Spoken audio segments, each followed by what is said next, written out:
Hello. तर अयनसाठी dress आणलेला होता, पण त्याला तो खूप छोटा झाला, त्यामुळे मग तो रिटर्न करायचा होता.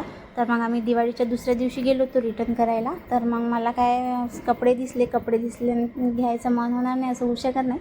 मला हा ड्रेस आवडला होता. तसं म्हणजे मला कॉर्ड सेटच घ्यायचा होता घरी घालायसाठी, पण यामध्ये कलर पाहिजे होता मला, ब्लॅक किंवा पर्पल किंवा दुसरा.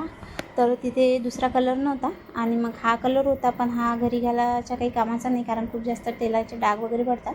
तर मग मी तो घेतलेला नाही. मग आम्ही ट्रेंड्समध्ये गेलो आणि ट्रेंड्समध्ये बघितलं तर तिथे तसं टाईपचा ड्रेस नव्हता. तिथे फक्त कुर्तीज होत्या, लॅगी होत्या आणि ड्रेस होते. तर मला त्यामधलं कोणतंच घ्यायचं नव्हतं, कारण कुर्ती आणि ड्रेस माझ्याकडे भरपूर आहेत. तर मग मी कुर्ती बघितली, 299ला होती, दिवाळीची ऑफर होती आणि याचा कापड खूप जास्त सॉफ्ट आहे. त्यामुळे मी हे घेतलं आणि 299ला मला हे पडलं. खूप जास्त सॉफ्ट कापड आहे याचा, तर मग मी हे घेऊनच घेतलं.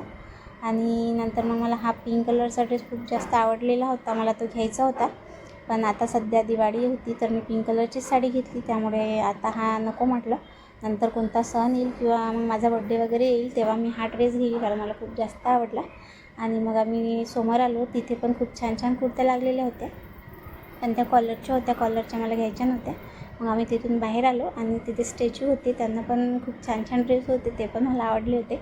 तर मग आम्ही गेलो खाली, एक कुर्तीच घेतली फक्त ब्लॅक कलरची. आणि मग अयन्सला पेढे घ्यायचे होते, त्याला पेढा खूप जास्त आवडते. तर मग आम्ही रघुवीरमध्ये गेलो होतो. तर तितके पेढ्याचे इतके छान कलेक्शन होते, दिवाळीमुळे सर्वच त्यांच्याकडे पेढे होते, तसे पण राहतात, पण आता खूप जास्त होते आणि दिवाळीमुळे खूप जास्त महाग होते. आणि त्यांनी मस्त अशी थाली सजवलेली.